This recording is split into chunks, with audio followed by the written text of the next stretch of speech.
క్రీస్తు యుక్త కాలమున భక్తిహీనుల కొరకు చనిపోయెను.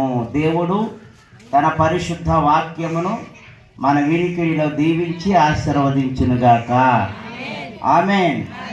క్రీస్తునందు ప్రియ సహోదరి సహోదరులారా,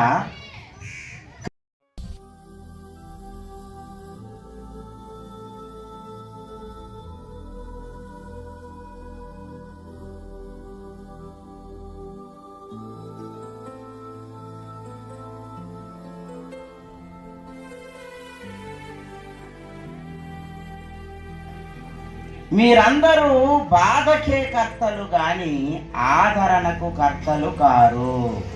దేవునికి స్తోత్రం కలుగును గాక.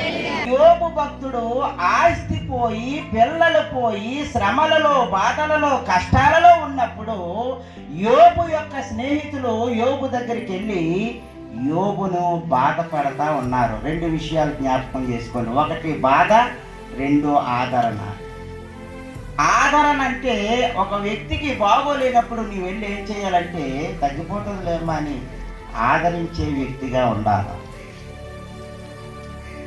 ఒక వ్యక్తికి కాలికి గాయమైంది, పుండయింది, కాస్త ఆయింట్మెంట్ పట్టుకెళ్ళి ఇస్తే, లేదంటే ఇంటికి వెళ్ళి చూడడానికి వెళ్ళి పండో కాయ పట్టుకెళ్ళి, లేదంటే తగ్గిపోతుందిలేండి అని ఒక మాట చెప్తే ఆ వ్యక్తి రోగం కాస్త తగ్గుతుంది. ఇది సెప్టికైలాగా ఉందండి, కాలు తీసేసేలాగా ఉన్నారండి, పలానా రోజు నన్ను ఆ మాట అన్నావు కదా, అందుకే నీకు ఇలా జరిగింది అని ముఖం మీద కొట్టినట్టు ఆ వ్యక్తిని బాధపరిచి రాకూడదు.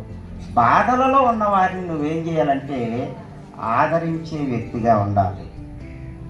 ఎద్దు పుండు కాకి ముద్దట, దాని వీపు మీద పుండు వచ్చి అది బాధపడుతుంటే కాకి వాళ్ళు ఆ పుండు మీద పొడుస్తూ ఉంటుంది. ఏమండి, ఎవరైనా బాధలలో ఉన్నప్పుడు వారిని ఆదరించాలి, ఓదార్చాలి.